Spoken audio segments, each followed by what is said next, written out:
बाप्तिस्मा वर्गामध्ये आपणा सगळ्यांचं सहर्ष स्वागत आहे। एस चर्च नंदुरबारच्या वतीने हा बाप्तिस्मा वर्ग आपण सुरू केलेला आहे आणि विद्यार्थ्यांना आपण शिकवत आहोत। आज 8व्या धड्यापर्यंत आपण येऊन पोचलेलो आहोत। आपला 8वा धडा आहे तारण। तारण या विषयाकडे आपण जाऊन महत्त्वपूर्ण गोष्टी शिकणार आहोत।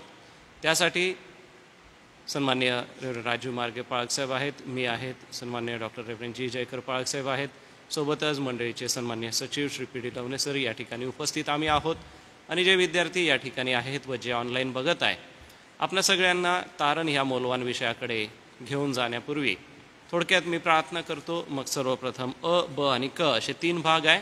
तर अ जो भाग आहे तो सन्माननीय राजू मार्गे पाळक साहेब आपल्याला शिकवतील, मार्गदर्शन करतील। पुढील भाग मी घेईन आणि नंतर या 3ही भागांवरचं सखोल मार्गदर्शन, स्पष्टीकरण व इंग्रजी भाषेमधून जे ऑनलाईन इंग्रजीतून अध्ययन करीत आहे त्यांच्यासाठी दिलं जाईल, अशी आजची आपल्या क्लासची रूपरेषा आहे। प्रार्थना करू। दयाळू दे बापा, आम्ही अध्ययनाच्या या वर्गाला तुझ्या पवित्र नावाने सुरुवात करतो। आम्हाला तुझी कृपा, अनुग्रह दे। वाचच्या अभ्यासाच्या द्वारे, वर्गाच्या द्वारे दयाळू दे बापा, तुझं गौरव तू होऊ दे। शिकवत असताना पाळक वर्गांना तुझी कृपा, अनुग्रह तू पुरीव व तारण ही अतिशय मौल्यवान गोष्ट आहे ही विद्यार्थ्यांना समजून येऊ दे व बाप्तिस्मा घेऊन तुझ्यासमोर स्वीकार करून व जगाला त्याची साक्ष देण्यासाठी आमच्या विद्यार्थ्यांना तू सहाय्य कर दे बापा। प्रार्थना प्रभू येशूच्या नावाने मागतो म्हणून तो ऐक, आमेन। मी सर्वप्रथम राजू मार्गे पाळक साहेब आपणाला वेळ आपल्या हाती देतो, आपण मार्गदर्शन करावं।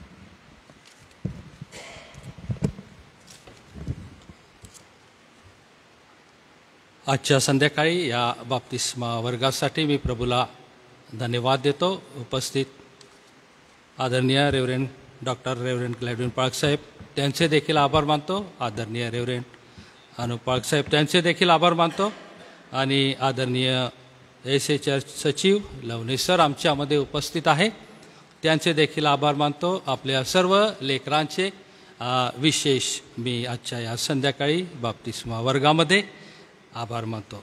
यावेळेस आपण पुढे जाणार आहोत आणि पाठ 8वा आहे तारण म्हणजे काय, आणि अ भाग आहे आणि त्याविषयी आम्ही विशेष बघणार आहोत।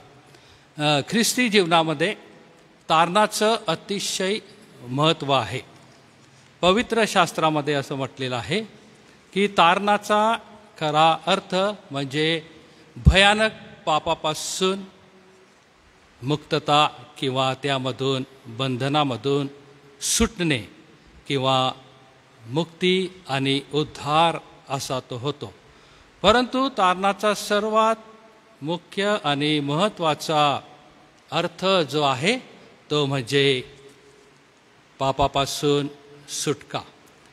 पवित्र शास्त्र आपणास शिकवते की सर्वांनी पाप केलं आणि ते देवाच्या गौरवाला अंतरले। रोमकराचं पत्र याचा 3रा अध्याय 23व्या वचनामध्ये आपले जे आद्य माता पिता म्हणजे आदाम व हवा यांच्या पापामुळे देवाचं मनुष्य असलेले नातं तुटून गेलेलं आहे। आणि पवित्र शास्त्रामध्ये असं म्हटलेलं आहे की सर्व मनुष्य जात आदाम आणि हवेमुळे पापाचे गुलाम झाले। या आज्ञाभंगामुळे पापाची सत्ता आणि पापाने मनुष्यावर राज्य करणं सुरू झालं आणि यामुळे मनुष्य आणि देवाचं नातं तुटलं, असं पवित्र शास्त्रामध्ये आम्हाला पाहायला मिळतं। इतकंच नव्हे तर भूमीला देखील शाप लागला आणि मनुष्यामध्ये मरण, त्रास, संकट, दुःख, आजारपण, कष्ट, मोह अशा अनेक प्रकारच्या पापाच्या बंधनामध्ये मनुष्य हा गुंतलेला आहे। तारण म्हणजे पापाच्या बंधनातून सुटका आहे। मनुष्य हा आज्ञाभंगामुळे पापाचा गुलाम झाला होता व मनुष्याच्या पापाच्या गुलामगिरीतून ख्रिस्ताने केलेली सुटका म्हणजे तारण आहे। मनुष्य हा आज्ञाभंगामुळे पापाचा गुलाम झाला होता. सुटका आहे.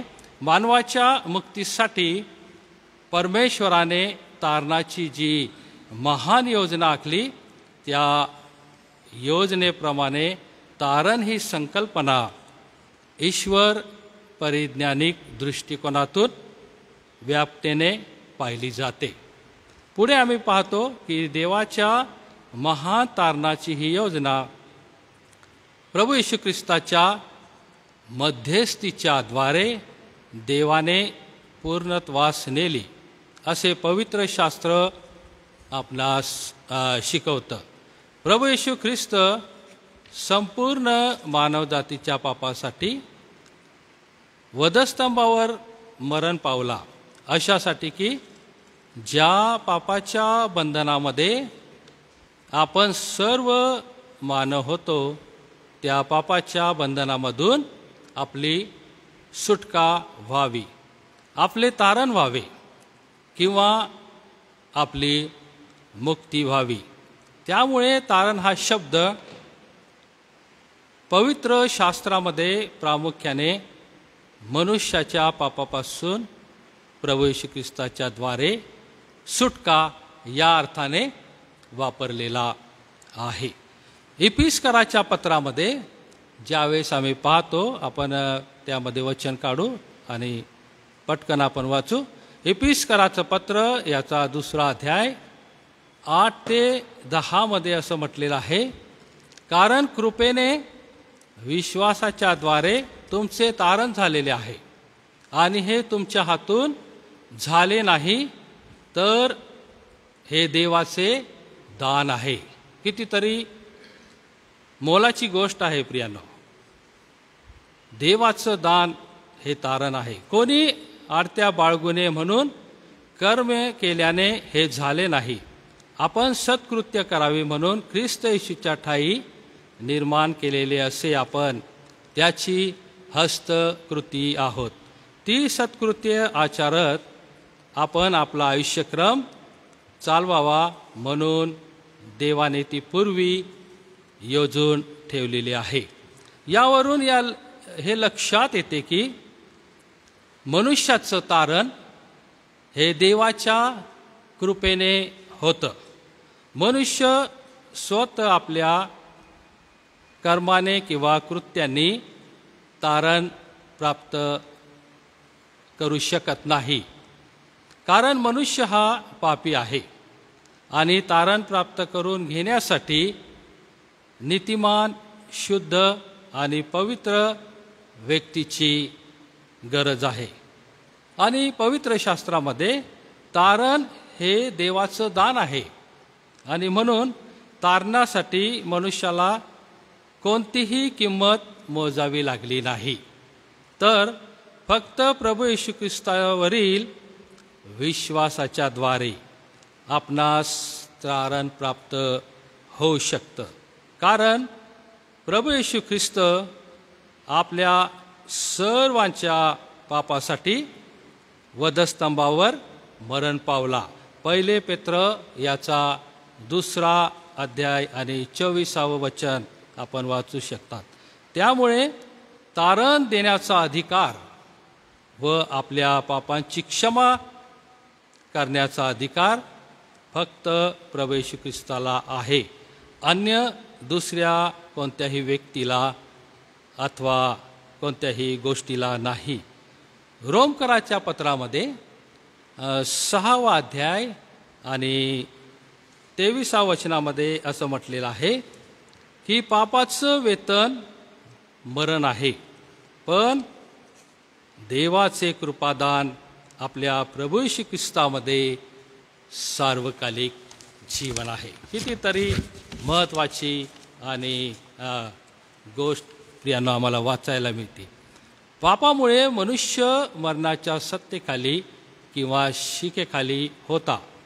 मनुष्याच्या पापाचा परिणाम मरण हा होता. आणि पुढे असं पाहिलेलं आहे की प्रभू येशू ख्रिस्तामध्ये सार्वकालिक जीवनाचे कृपादान देवाकडून मिळालेले आहे. त्यासाठी मनुष्याने कोणतीही किंमत मोजलेली नाही. त्याला येशू ख्रिस्ताच्या द्वारे हे मोफत देण्यात आलं आहे. कारण येशूने ती किंमत आपल्या रक्ताच्या द्वारे मोजलेली आहे. आणि रोमकराच्या पत्रामध्ये 3 आणि 24 वचनामध्ये म्हटलेलं आहे की देवाच्या कृपेने ख्रिस्त येशूने खंडी भरून प्राप्त केलेल्या मुक्तीद्वारे ते विनामूल्य नीतिमान ठरतात. म्हणजेच देवाने मनुष्याच्या तारणासाठी प्रभू येशू ख्रिस्ताच्या द्वारे जी मध्यस्थी केली, ईश्वर परिज्ञानिक दृष्टिकोनातून त्याला तारण असं म्हटलेलं आहे. पापाच्या गुलामगिरीमधून मनुष्याच्या मुक्तीसाठी येशू ख्रिस्ताने खंडणी भरून दिली. याचाच अर्थ की किंमत भरून दिली, जे प्रायश्चिताचं विशेष अर्पण होतं. त्यामुळे मनुष्य पापाच्या शिक्षेपासून आणि सार्वकालिक दंडापासून तारला गेला. तर आम्हाला पाहायला मिळतं की पवित्र शास्त्रामध्ये असं म्हटलेलं आहे की प्रभू येशूच्या या महान कार्यामुळे ख्रिस्ताला तारणारा, उद्धार करणारा, बंधमुक्त करणारा असं म्हटलं गेलेलं आहे. रोमकराचं पत्र याचा 3 अध्याय आणि 14 वचनामध्ये याचा उल्लेख आहे. तसंच गलतीकराचं पत्र याचा 3 अध्याय आणि 13 वचनामध्ये याचा उल्लेख आहे. इफिस 1:7, 1 पेत्र 1:18 ते 19 आणि 1 करीन 13:30. तारण किंवा सुटका या शब्दाचा अर्थ पवित्र शास्त्रामध्ये अधिक व्यापकतेने वापरलेला आपण पाहतो, अधिक व्यापकतेने. त्यामुळे तारणाचे पवित्र शास्त्र सिद्धांत समजून घेण्यासाठी आपण याच्या 2 गोष्टी लक्षात घेणे आवश्यक आहे की तारणाची व्यापकता ही 2 भागामध्ये विभागलेली आहे. त्या संबंधाने आम्ही काही गोष्टी बघणार आहोत आणि त्याच्यानंतर अनुपाळक आपल्या हाती हा क्लास घेतील. तारण म्हणजे आत्मिक बंधनामधून सुटका. पवित्र शास्त्र आपल्यास शिकवते की मनुष्य हा आत्मिक जीवधारी प्राणी आहे. आज्ञाभंगाच्या पापामुळे त्याला 2 प्रकारचे मरण आले. पहिलं शारीरिक मरण आणि दुसरं म्हणजे आत्मिक मरण. दुसरी गोष्ट आपण पाहणार आहोत की परमेश्वराने शरीर हे मातीपासून बनविले होते, परंतु मनुष्याला आत्मा हा देवाच्या प्रतिरूपाचा देवापासून अमूल्य तो मिळालेला होता. आणि पुढे असं आम्ही पाहतो की तारण सार्वत्रिक आणि मर्यादित असे दोन्हीही ते आहे. ही गोष्ट प्रामुख्याने लक्षात घेणे अतिशय महत्त्वाचे आहे. तारण हे सार्वत्रिक आहे. तारण हे सार्वत्रिक आहे कारण तारणाची योजना ही सर्वांसाठी, जगातल्या प्रत्येक व्यक्तीसाठी, प्रत्येक पातकी माणसासाठी ही प्रभू येशू ख्रिस्ताच्या विश्वासाच्या द्वारे उपलब्ध आहे. फक्त यहुद्यांसाठी नाही तर प्रत्येक व्यक्तीसाठी. कारण देवाने प्रभू येशू ख्रिस्ताच्या द्वारे आमच्यावर कृपा केली आणि तारण म्हणून, गिफ्ट म्हणून दिलेला आहे. आणि याविषयी ज्यावेळेस आम्ही वैयक्तिक विचार करतो त्यावेळेस आम्हाला माहिती असतं की आम्ही जर प्रभू येशू ख्रिस्तावर विश्वास ठेवला तर तारणाचं महत्त्व, त्याचा अर्थ आपल्या अंतःकरणापासून आपल्याला कळेल आणि पश्चातापाच्या द्वारे आम्हाला नवीन जीवन या तारणामध्ये मिळेल. आणि म्हणून हा तारणाचा विषय आमच्या प्रत्येकासाठी, म्हणजे जो विश्वास ठेवतो, प्रभू येशू ख्रिस्ताकडे वळतो, त्याच्यासाठी अतिशय महत्त्वाचा आहे. पुढील वेळ मी आदरणीय रेव्हरंड अनु पळवी यांच्याकडे देतो.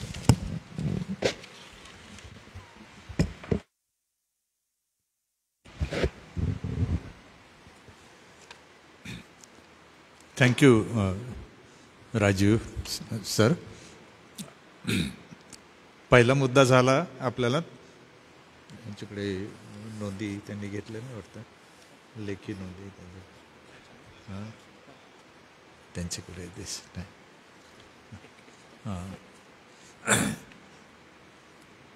आजचा जो विषय होता त्याची सुरुवात तारण म्हणजे काय याने केली गेली. आणि तुम्हाला प्रश्न विचारला जाईल तारण म्हणजे काय, आणि त्याचं उत्तर साधारणपणे तुम्हाला द्यायचं आहे. तारण म्हणजे पापाच्या किंवा मरणाच्या शापाच्या देवाने दिलेल्या दंडातून सुटका. किती सुटका?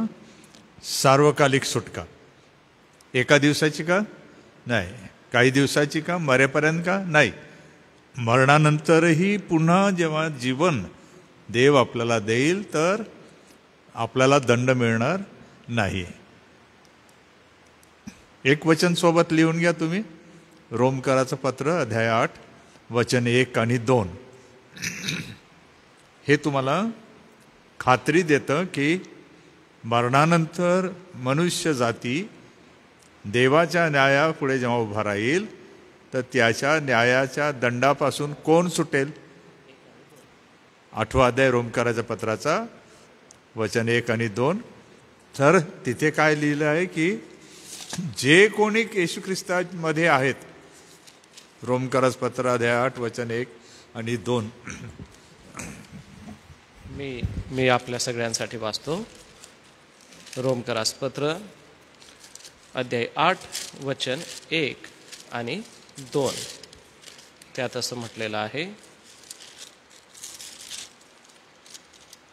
म्हणून ख्रिस्त येशूमध्ये असलेल्यांना दंडाज्ञा नाहीच, कारण ख्रिस्त येशूमधील जीवनाच्या आत्म्याचा जो नियम त्याने तुला पाप व मरण यांच्या नियमापासून मुक्त केले आहे. 8वा अध्याय 1 आणि 2. शब्दप्रयोगाला काय केलं त्याने? आपल्याला मुक्त केलं. पाप म्हणजे देवाविरुद्ध बंड करण्याची माणसाच्या लहान थोरांच्या जीवनात असणारी जी वृत्ती आहे तिला सोडणे, वळणे. कोणाकडे वळणे? पाप सोडलं, इकडे देव आहे तर देवाकडे वळणे.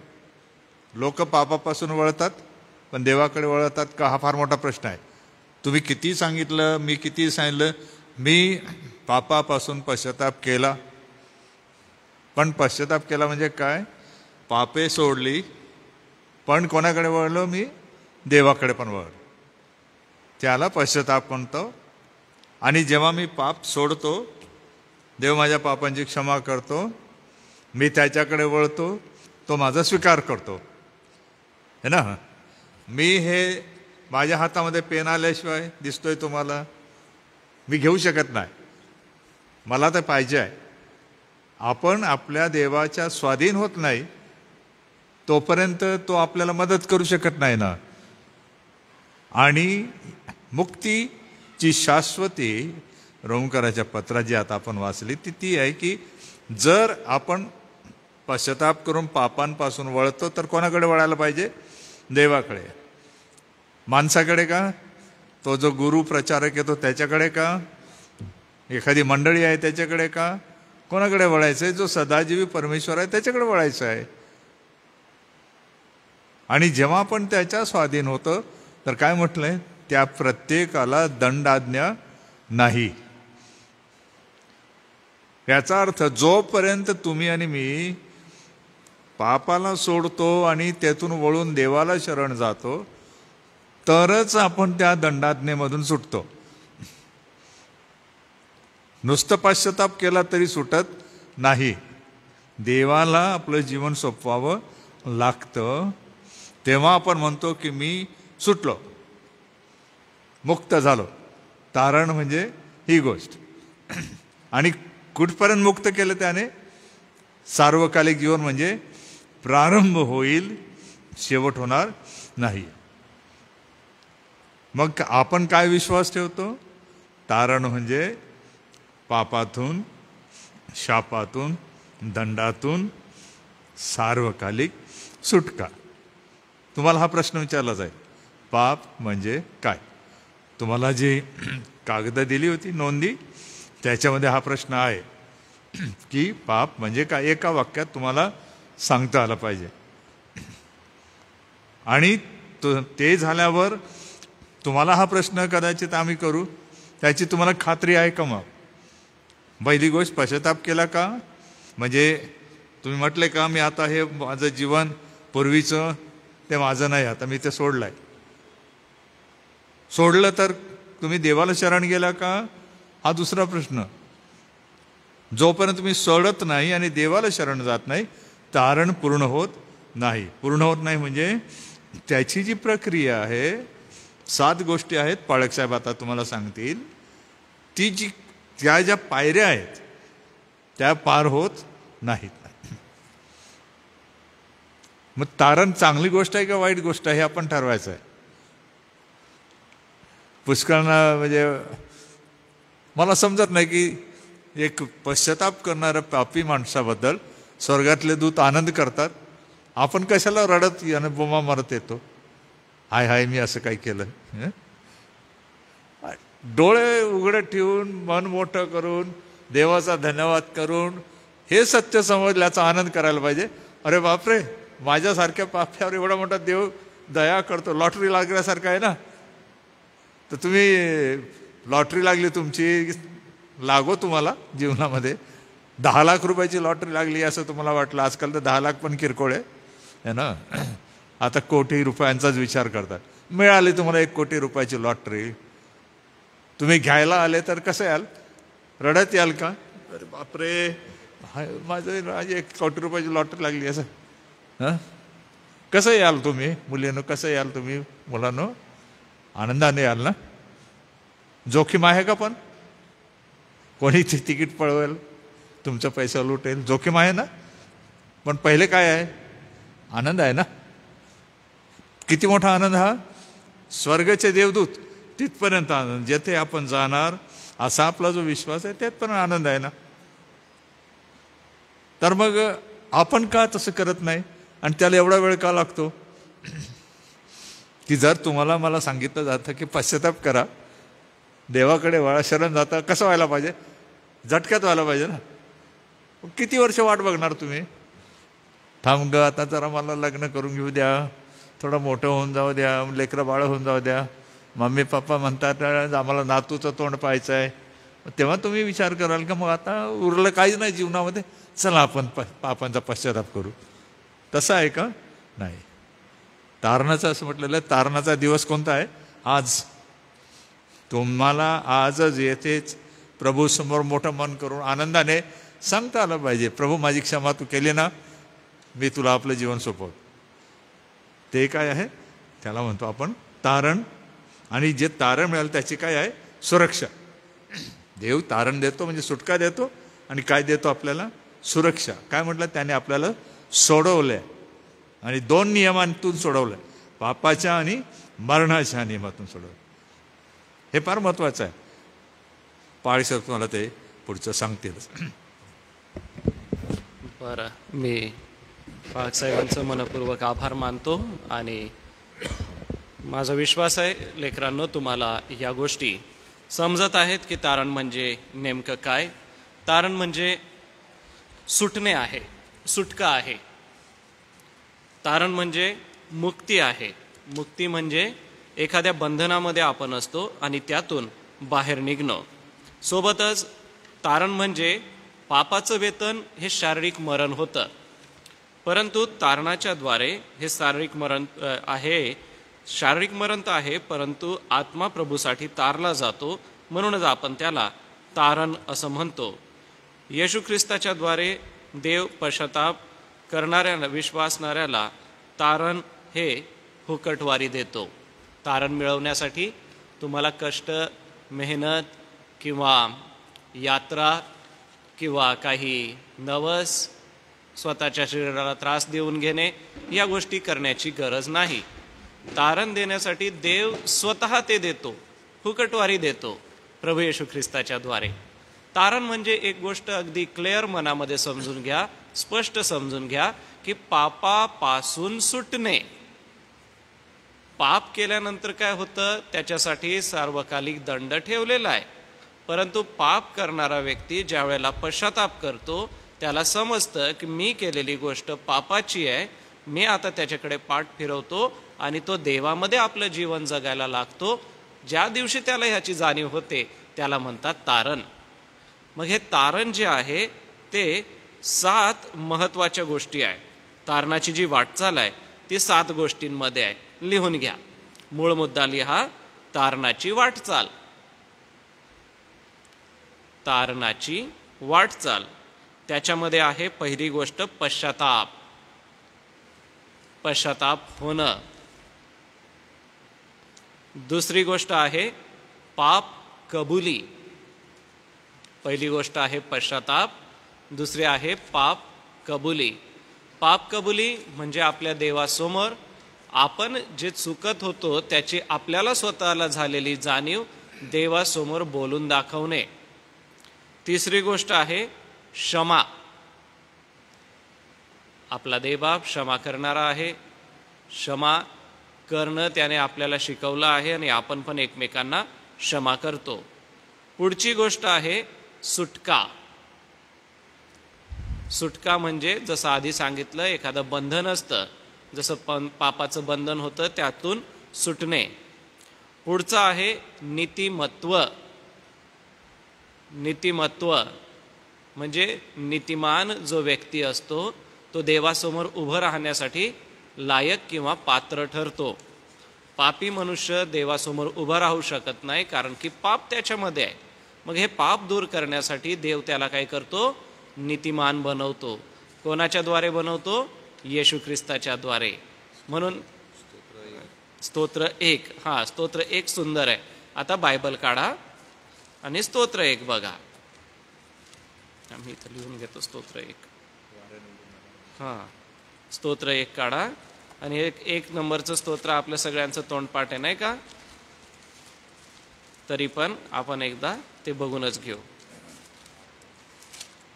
पहिल्या स्तोत्रामध्ये 8, पहिल्या स्तोत्रात 3-4 ना,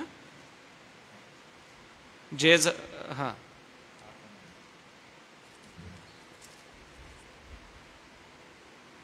4 नंबर बघा. दुर्जन तसे नाहीत, ते वाऱ्याने उडून जाणाऱ्या भुस्यासारखे आहेत. दुर्जन कसे आहे? दुर्जन म्हणजे पापी लोक, वाऱ्याने उडून जाणाऱ्या भुस्यासारखे. काहीच वजन नाही. भुस्याचं वजन राहतं का? खूप कमी राहतं, नाही का? आता आपण पुष्कळ वेळेला लाकडं फोडलेली असेल, चूल पेटवलेली असेल, तर भुसा म्हणजे कसा असतो, असाच उडून जातो. किंवा असं आपण फूक मारली तर ती धूळ जशी डस्ट उडून जाते, धूळ उडून जाते ना, तसं आहे. तर मग त्या पलीकडे आपल्याला जायचं आहे आणि त्या पलीकडची जी अवस्था आहे ती आपण नीतिमान ठरत असतो, त्यावेळेला देव देतो. म्हणजे पाळक साहेब म्हणाले की उभं राहणे देवासमोर, म्हणजे जेव्हा देवाचा न्यायाचा वारा आपल्यावर फुंकलं जाईल तर जे दुर्जन आहे, म्हणजे देवाला न ओळखणारे, शरण न जाणारे, पश्चाताप न करणारे, विश्वास न ठेवणारे, कबुली न देणारे, क्षमा न मिळवणारे, नीतिमान न ठरणारे, वारा जेव्हा होईल तर काय होईल? ते उडून जातील. परंतु जो पश्चाताप करतोय, पाप कबुली देतोय, क्षमा मिळवतोय, सुटका मिळतोय, नीतिमान ठरून देवासमोर येतोय, त्याला देव काय करतो? भक्कम करतो. मग तो वारा जेव्हा सुटेल तर भुसा जसा उडून जातो तसे हे सर्व उडून जातील. पण तुम्ही, मी जे विश्वास ठेवून देवाला शरण जातो, पश्चाताप करून जे तारण प्राप्त करतो, ते असे भक्कम राहतील की तो वारा कसाही आला आपण काहीही पडणार सुद्धा नाही, उडून सुद्धा जाणार नाही, असं पाळक साहेबांचं म्हणणं आहे. धन्यवाद पाळक साहेब स्पष्टीकरणासाठी. पुढची गोष्ट आहे दत्तकत्व. दत्तकत्व म्हणजे देव आपलंसं करून घेतो. दत्तकत्व म्हणजे ज्याला दत्तकपणाने अधिकार मिळतो त्याला आपल्या घराचा पूर्ण अधिकार मिळतो, त्या व्यक्तीचं पूर्ण नाव मिळतं, त्या व्यक्तीचं पूर्ण सेवा जीवनभरातलं जे पण आहे ते दत्तकत्वाला मिळतं. म्हणजे देव आम्हाला दत्तकत्व देतो. पुढचं आहे पवित्रीकरण. 7वी गोष्ट त्याच्यात काय आहे? पवित्रीकरण. पवित्र शब्दाच्या विरुद्धार्थी शब्द कोणता आहे? अपवित्र, नाही का? मग अपवित्र कितीतरी गोष्टी आहे, नाही का? किंवा शुद्ध ज्या गोष्टी आहे त्याच्या विरुद्धार्थी शब्द काय आहे? अशुद्ध. मग स्वच्छ जी एखादा शब्द आहे स्वच्छ आहे, स्वच्छ शब्दाच्या विरुद्ध काय आहे? अस्वच्छ. मग रस्त्याने जात असताना आपल्याला अस्वच्छ किती गोष्टी दिसतात? कुठेतरी गटारीचं चेंबर उघडं दिसतं, कुठेतरी ते प्लॅस्टिकच्या कॅरी बॅग दिसतात, कुठेतरी कचरा कुंडीतला कचरा कुंडीत न टाकता रस्त्यावर पडलेला दिसतो, किंवा भाजीपाला मार्केटचा जो भाजीपाला असतो तो कधी कधी रस्त्यावर पडलेला दिसतो, अस्वच्छ दिसतं ना का? तसं आमच्या जीवनामध्ये पण अस्वच्छ करणाऱ्या गोष्टी असतात. आमचा आळस असतो, काही वेळेला लोक ख्रिस्ती असतात पण व्यसन करतात, ती अशुद्ध गोष्ट आहे. काही वेळेला शब्द आपले अशुद्ध असतात, देवाला न आवडणारे शब्द आपण कधी कधी बोलून जातो, कधी कधी नकळत आपल्या तोंडातून असे शब्द निघतात की आपल्याला पण विश्वास बसत नाही की मी असं कसं काय बोलले किंवा मी असं कसं काय बोललो. तर पवित्रीकरण तारणामध्ये मिळतं. ज्या वेळेला माणसाचं तारण होतं त्यावेळेला तो इतका पवित्रतेने आपलं जीवन जगायला लागतो.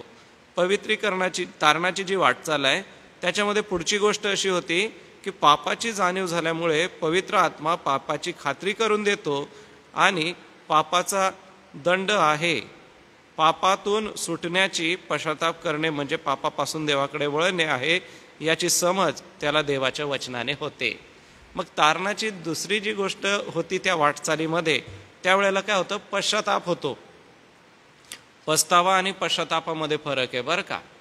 पस्तावा एखाद्या गोष्टीचा होतो. फॉर एक्झाम्पल, तुम्ही परीक्षा हॉलमध्ये गेले आणि परीक्षा लिहायला लागले, तर त्यावेळेला एखादा चॅप्टर आपल्या नजरेसमोरून तो प्रश्न आला, मग आपल्याला काय पस्तावा होतो? अरे, मी वाचलं तरी असतं तर बरं झालं असतं. हा झाला पस्तावा. पण पश्चाताप म्हणजे काय? खूप वाईट वाटणं आणि ते परत न करणं.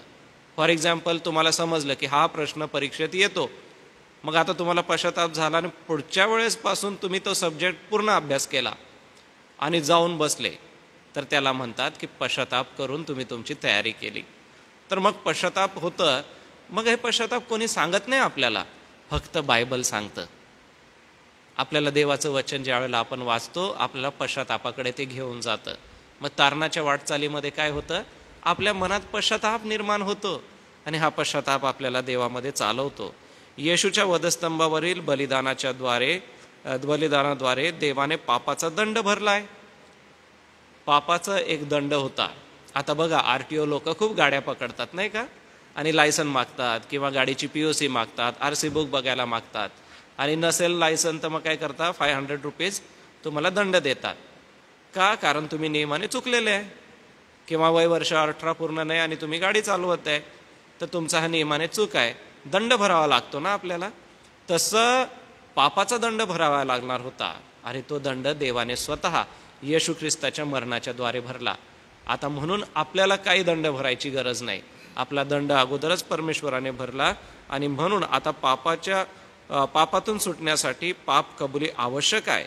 प्रत्येक पाप हे प्रथम देवाविरुद्ध असल्याने देवाविरुद्ध केलेल्या पापाची कबुली आवश्यक आहे.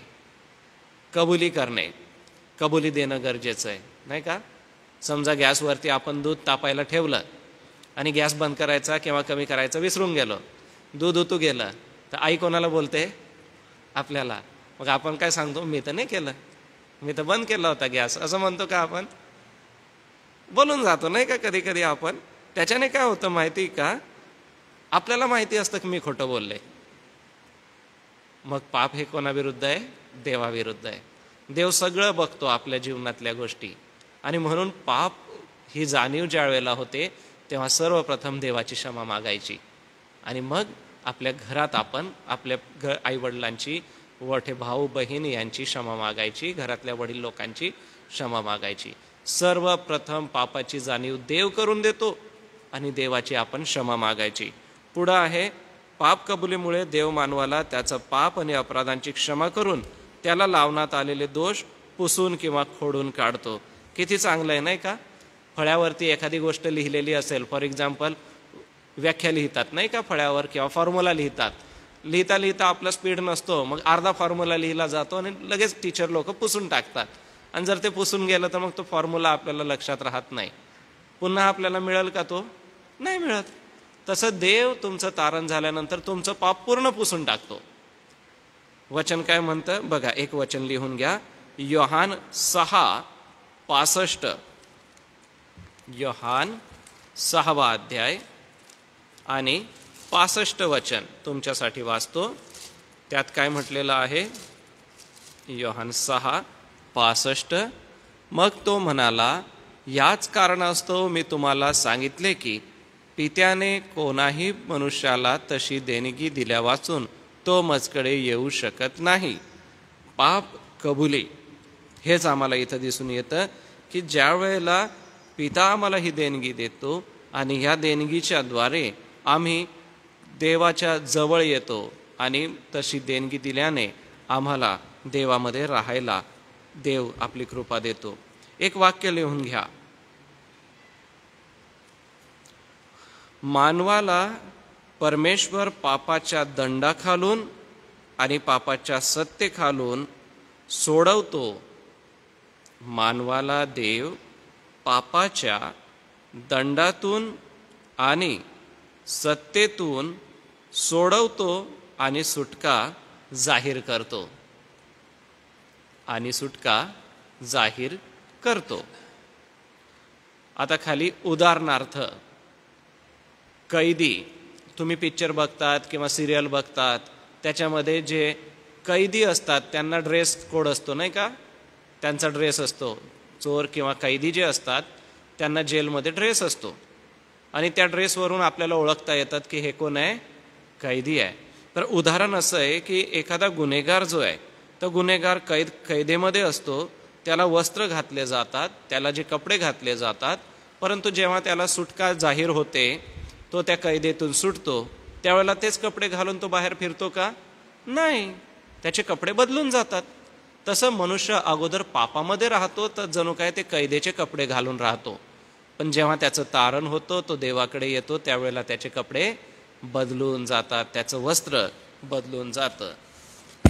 पुढे आहे दत्तकत्व, म्हणजे पापापासून सुटका झाली आणि नीतिमान ठरवले गेले अशा नव्या मनुष्याला देव अनाथ सोडत नाही. बरं, तुमचं तारण झालं, मग देव तुम्हाला सोडून देतो का? की हां, झालं तुझं तारण, आता तू कसंही जग. देव कधीच आम्हाला सोडत नाही. पुढची गोष्ट आहे की तो म्हणजे देवाचा दत्तक पुत्र आणि सोबत येशू ख्रिस्तासह वारसदार बनविला जातो. आता आम्ही कोण आहोत? देवाचे पुत्र आणि कन्या असे बनून जातो. पुढची गोष्ट आहे देव आमचं पवित्रीकरण करतो. ह्या जगामध्ये भ्रष्टता आहे, पाप आहे, आणि या पापामध्ये भ्रष्टतेमधून सोडून पवित्रीकरण करतो, शुद्ध करतो, आणि हे आमचं जीवन निरंतर घडत राहतं. 1 पेत्र 1 अध्याय हे वचन लिहून घ्या. 1 पेत्र 1 अध्याय आणि त्याचं वचन 16. 1 पेत्र 1 अध्याय वचन 16. कारण असा शास्त्रलेख आहे की तुम्ही पवित्र असा, कारण मी पवित्र आहे. मग पवित्रतेच्या गोष्टी, पवित्र बोलणं, पवित्र पाहणं, पवित्र शब्द उच्चारणं, पवित्र जीवन जगणं आपलं काम आहे. अपवित्र स्वतःच्या जीवनाला करू नका. आता शेवटला मुद्दा आहे की तारणाच्या 3 अवस्था आहेत. लिहून घ्या. तारणाच्या 3 अवस्था आहेत. त्या कोणत्या 3 आहे? तारण झालं, पहिली अवस्था. तारणाच्या 3 अवस्था. पहिली अवस्था आहे तारण झालं, दुसरं आहे तारण होत आहे, तारण होत आहे, आणि तिसरं आहे तारण होणार आहे. तारण होणार आहे. येशू ख्रिस्तावर आपण विश्वास ठेवतो, पापाचा पश्चाताप करतो आणि सर्वकालिक जो दंड होता त्यातून आपण सुटतो. म्हणजे तारण ही सतत होणारी अशी प्रक्रिया आहे. देव आम्हाला पवित्रकरण करतो आणि देवाची मुलं स्वर्गामध्ये प्रवेश आपण करू आणि सदा सर्व काळ तारण पाहून देवामध्ये जीवन जगू. म्हणून बघा, तारण ही प्रक्रिया आहे दररोज घडणारी, त्याच्यामध्ये टिकून राहा. माझा विश्वास आहे हे जे मुद्दे आपणाला दिले त्यावर देव आपल्यासोबत बोलेल आणि पुढील वेळ मी सन्मान्य डॉक्टर रेव्हरंड जी जय कृपाळ साहेब आपल्या हाती देतो.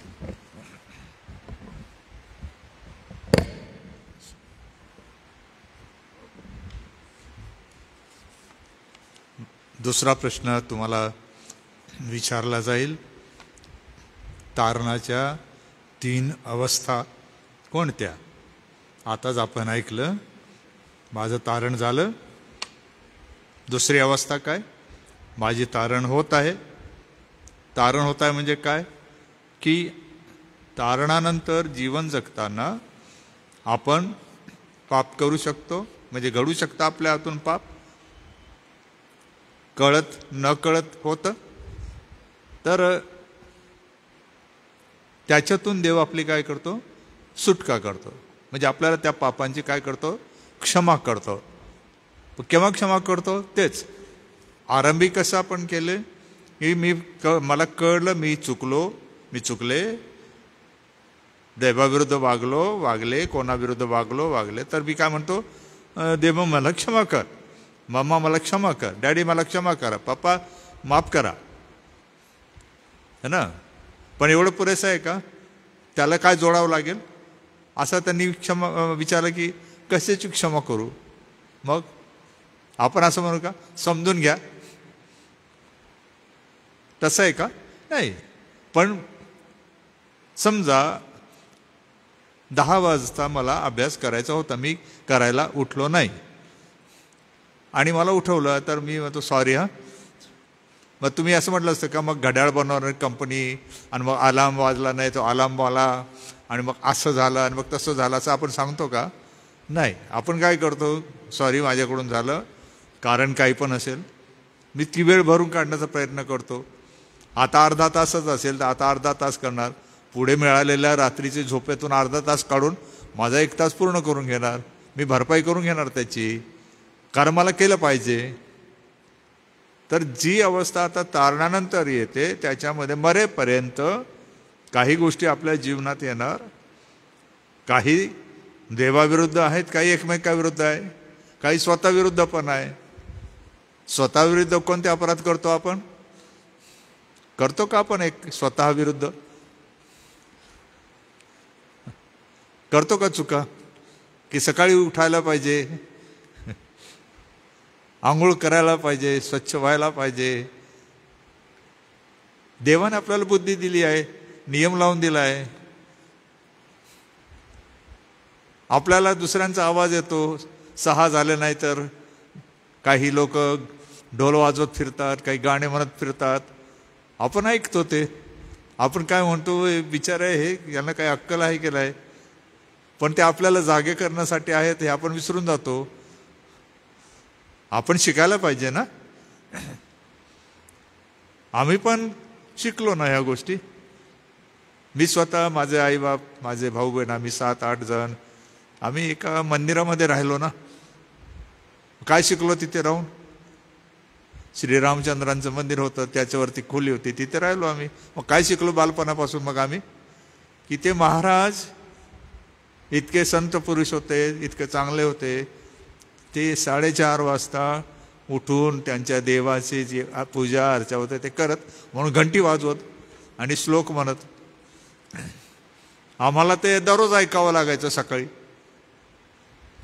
आता काय झालं त्याचा परिणाम? आपोआप आम्हाला सवय झाली की त्या बाबांना काही बोलण्यापेक्षा आपण उठा, अभ्यास करून घ्या, काही कामधाम करून घ्या, काही गोष्टी असतील करून घ्या. पूर्वी कधी शेण पण गोळा करावं लागायचं आणि तो काळ तसा होता. ह्या गोष्टी होत राहतात. पण शेण गोळा करून आणल्यानंतर तोंडाला लावून झोपून जाणार का परत? आपण करतो का असं? नाही. आपण स्वच्छ करतो स्वतःला. स्वतःविरुद्ध पाप म्हणजे त्या गोष्टी स्वतःविरुद्ध वागणे म्हणजे तुम्हाला माहीत आहे की असं करायला नको. तुमच्यासमोर ताट ठेवलं, एका छान गोल नर्मदेचे गोटे ठेवले छोटे छोटे रंगीत, आणि एका बाजूला जर बिर्याणी ठेवली तर तुम्ही कोणतं खाणार? असं चावून म्हणणार का कडक आपण छान आहे? गोटे खाणार दगडाचे की बिर्याणी खाणार? हे आपल्याला अक्कल आहे ना? तर तारण होत आहे म्हणजे काय की आपण देवाविरुद्ध करतो, एकमेकाविरुद्ध पण करतो, कधी कधी स्वतःचाही नियम मोडतो. तरुण वयापर्यंतचा नियम काय तुमचा? माझा अभ्यास करणे. विद्यार्थी दशा म्हणतो आपण अभ्यास केला पाहिजे. करत नाही तर काय आहे ते? आपण नियम मोडतो. नियम मोडणे म्हणजे पाप. मग देव काय करतो? आपल्याला शक्ती बुद्धी देतो, आपल्याला विजय देतो. पण केव्हा? मग आपण जेव्हा मान्य करतो, देवाला सांगतो किंवा एकमेकाला सांगतो किंवा स्वतःला सांगतो की ठीक आहे, झालं, आता तुला हे करायचं नाही. कधी तुम्ही सांगाल तर फार मजा येईल तुम्हाला. सांगून बघा स्वतःला. कधी कधी त्याला फार महत्व आहे, आपण स्वतःला सांग. आणि मग तारण होणार आहे म्हणजे काय होईल? मग जेव्हा हे जग संपेल, आपलं आयुष्य संपेल, आपल्याला देवाघरी जाण्याची म्हणजे तिथल्या स्वर्गामध्ये राहण्याची जेव्हा वेळ येईल, तेव्हा तुमचं माझं जे आता बोलले पाहिजे सर्वांचं सामूहिक तारण, ते एकत्रित आपण सर्व जगातले या विश्वात राहणारे, भूतकाळातले, वर्तमानातले आणि होणारे सर्व लोक देवासमोर उभे राहतील एकाच वेळेला. त्याला काय म्हटलं आहे? सामायिक किंवा सामूहिक तारण. ते झालं का आपलं? अजून नाही. आपण त्याची काय करत आहोत? वाट पाहत आहोत. म्हणून पहिले पापातून सुटल्यानंतरचा तारणाचा अनुभव, दुसरा जगत असताना येणारा तारणाचा अनुभव, आणि तिसरा सर्वांचं मिळून एक दिवस तारण म्हणजे सुटका होईल, देवापुढे आपण असू आणि तेथे मग आपण सदा सळका राहू. तेव्हा आपलं तारण काय होईल? पूर्ण होईल. असा आजचा हा विषय आहे. आणि मग त्याच्या 3 अवस्था या होत्या. म्हणून तुम्हाला प्रश्न विचारला जाईल की तारणाच्या 3 अवस्था कोणत्या? तर कसं उत्तर द्यायला पाहिजे तुम्ही? साधारणपणे आमचं किंवा माझं तारण काय झालं आहे, आज तारण माझं होत आहे आणि पुढे तारण होणार आहे. ह्या 3 अवस्था आहेत. तुम्हाला अडचण असेल तर तुम्ही विचारा, या ऐका, परत समजून घ्या, कारण हे समजणं आताच आवश्यक आहे. म्हणून आम्ही वेळ न घालवता तुम्हाला या गोष्टी सांगितल्या आहेत आणि तुम्ही त्याला वेळ लावू नका आणि आम्हाला सांगण्याची गरज नाही. तुम्हाला समजतं. इंग्रजीमध्ये ह्याचा सारांश मी देतो की today we have studied together the confession of salvation. Salvation has many items together with it. Salvation means deliverance, healing, redemption, forgiveness, adoption, righteousness, so on. So many things are there in the study of salvation. But primarily, salvation is an eternal deliverance from bondage and penalty of curse and sin. पाप, शाप याच्या सार्वकालिक दंडातून मुक्ती प्राप्त करणे म्हणजे तारण. Eternal डिलिव्हरन्स. तारण तात्पुरतं कधीच कोणाचं होत नाही. झालं एकदाच होतं, पण तारणानंतर तारण होत आहे. त्या काळात, जगण्याच्या काळात आपल्याकडून चुका, अपराध जाणून काही वेळा परिस्थितीमुळे, कोणत्याही कारणामुळे होऊ शकतात, है ना. ऑफिसमधून काम झाल्यावर मी जेव्हा येत होतो, रेल्वे गेट पार केल्यावर दिलं मला एकाने ठोकून, मी पडलो, हे घेतलं, हाडं तोडून घेतलं सगळे. तर मी त्याला मी जबाबदार होतो का? कोणीतरी करून दिला, तुम्ही काय करू. पण दुखापत झाली, खर्च आला, आयुष्याचं एकदा म्हणजे 12 वाजून गेलं माझ्या हाडांचं, इकडच्या बाजूच्या, है ना. सहन करावं लागतं. पण मी जबाबदार आहे का त्याला? पण माझ्यावर आलं ना, मला भाग पडला ना ते करणं, कारण माझा नाईलाज झाला. मग मी परत जाईल का, तिथे उभा राहील का? हां मग या मला परत ठोका बरं असं म्हणेल का मी तर जवळजवळ 2-3 वर्ष असं बाजूने जात होतो कोणी समोरून आला तर, की त्याने जर मला खांद्याला ठोकलं परत तर माझ्या हाडांचं हाल होऊन जातं. तो काय करेल ह्यापेक्षा मी सावध राहणं गरजेचं होतं ना. तसं तुम्ही आणि मी तारणाबद्दल आहे की काही वेळेला तुमच्यामुळे होणार नाही काही गोष्टी. मैत्रिणी आहेत, मित्र आहेत, शेजारी आहेत, होऊ शकतं. यू कॅन बी अ प्रे म्हणजे भक्ष्य. You can be a prey to the surrounding. Accidentally you can fall trapped into sin. You don't decide that you want to do the bad things, evil things. But it happens that accidentally it happens to you. But you are not responsible for that. And still you need deliverance. You need healing. My bones were fractured by somebody else hitting me. But I needed healing. मला आरोग्याची गरज होती ना. कोण आहे कसा आहे मला माहीत नाही आज पण बरं होण्याची गरज कोणाला होती? मला होती. मी पडून राहिलो नाही, मी प्रयत्न केला, उपचार केला. तसं होऊ शकतं. It can happen to you. You may accidentally trap into sin, but then you have to face it out. How you can recover, how you can be delivered from the consequences. शेवटली त्याच्यातली महत्त्वाची गोष्ट इंग्रजीमध्ये होती. What are the stages of salvation? As I said, it is not only deliverance, but we are saved, we are being saved today, and we shall be finally saved once for all eternally. And therefore we should thank God and be happy that God has provided us the gift of salvation in Christ Jesus. ख्रिस्तामध्ये आपल्याला तारण देण्यात आलं आहे, त्याचा आपण हर्षाने स्वीकार करून देवाचा धन्यवाद केला पाहिजे. या 2 गोष्टी तुम्हाला विचारण्यात येतील. तारण 3 अवस्था आणि तारण म्हणजे काय, एका वाक्यात तुम्हाला सांगता आलं पाहिजे. मला वाटतं येथे थांबलं पाहिजे. तुम्ही प्रभूने शिकवलेली प्रार्थना पूर्ण केली असेल, बरोबर शब्द पाठ केले असतील. मागच्या वेळेस एक शब्द चुकला होता, यावेळेस तो दुरुस्त झाला पाहिजे, मी ऐकला आहे.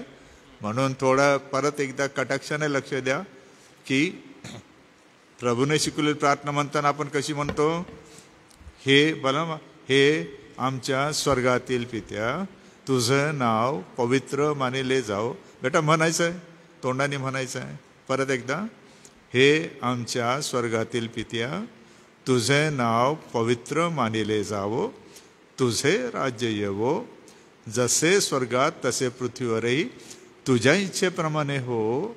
आमची रोजची भाकर आज आम्हास दे, आणि जसे आम्ही आपल्या ऋणास ऋण सोडितो तशीच तो आमची ऋणी आम्हास सोड. आणि आम्हास परीक्षेत आणू नकोस, तर आम्हास वाईटापासून सोडीव. कारण की राज्य, सामर्थ्य आणि गौरव ही सर्व काळ तुझीच आहे. आमेन. तसंच मतांगीकारात पण एक वाक्य चुकलं होतं, ते दुरुस्त करून घ्या, परत बोलून घ्या एकदा.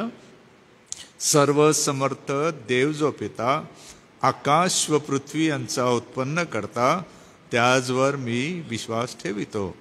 आणि त्याचा एकुलता एक पुत्र येशू ख्रिस्त आमचा प्रभू, जो पवित्र आत्म्याच्या योगाने गर्भरूप झाला, कुमारी मरियेच्या उदरी जन्मास आला, पंत पिलाताच्या वेळेस ज्याने दुःख भोगिले, ज्याला वधस्तंभावर खिळले, जो मरण पावला आणि जो मृत्यूलोकात उतरला व 3ऱ्या दिवशी मेलेल्यामधून पुन्हा उठला, स्वर्गात चढला आणि सर्व समर्थ देव जो पिता याच्या उजवीकडे बसला आहे, तेथून जिवंतांचा व मेलेल्यांचा न्याय करावयास जो येणार आहे, त्याचवर मी विश्वास ठेवितो. पवित्र आत्मा, पवित्र सार्वत्रिक मंडळी, पवित्र जनांचा सहभागीपणा, पापांची क्षमा, देहाचे पुनरुत्थान आणि सार्वकालिक जीवन याविषयी मी विश्वास धरितो. आमेन. मागच्या वेळेस तो अधोलोकात उतरला हे वाक्य गाळलं गेलं बोलताना, आता ते विसरायचं नाही. ठीक आहे. Thank you very much. मी मान्य डॉक्टर रेव्हरेंड जी जयकर पाळक साहेब आपला मनपूर्वक आभार मानतो. सोबत मान्य रेव्हरेंड राजू मार्गे पाळक साहेब आपला आभार मानतो. आजच्या अध्ययन वर्गाला आपण घेतलं, सुंदरसा हा सिद्धांत लेकरांना शिकवला. ते बाप आपली सेवा आशीर्वादित करो. आपल्या मंडळीचे सन्माननीय सचिव श्री पी टी लवणे साहेब आपल्यामध्ये उपस्थित आहे. आभार मानतो कारण की पहिल्या क्लासपासून आपण आहात आणि विद्यार्थ्यांची प्रगती आपण बघत आहात. सर्व नोंदी आपल्याकडे आहे. तर प्रभू आपली सेवा आशीर्वादाची करो. सोबतच जे ऑनलाईन बघत आहेत, आपण 8वा धडा आज शिकलेलो आहोत. 9 आणि 10 असे 2 धडे आपल्याला शिकायचे आहे. तर आपण अध्ययन करा. काय अडचण असल्यास आपण आम्हाला फोन करा. प्रार्थना करू. दयाळू दे बाप्पा, आभार मानतो आजच्या वर्गासाठी, आमच्या पाळक वर्गासाठी आम्ही तुझी स्तुती करतो. जयकर पाळक साहेब, मार्गे पाळक साहेब यांना तुझी कृपा दे व तारणाचा हा सिद्धांत लेकरांच्या मनामध्ये बिंबवण्यासाठी जे कष्ट या प्रियांनी घेतले त्यांचं जीवन आशीर्वादित कर. विद्यार्थ्यांनाही तू सहाय्य कर व या गोष्टी दे बापा चांगल्या रीतीने त्यांना समजून येऊ दे. जे ऑनलाईन बघत आहे त्यांच्याही आध्यात्मिक जीवनात वाढ कर व पुढील संपूर्ण सेवा आशीर्वादाची होऊ दे. प्रार्थना प्रभू येशूच्या नावाने मागतो म्हणून तो ऐक. आमेन. बरं, या ठिकाणी आम्ही क्लास थांबवत आहोत. सर्वांना सलाम.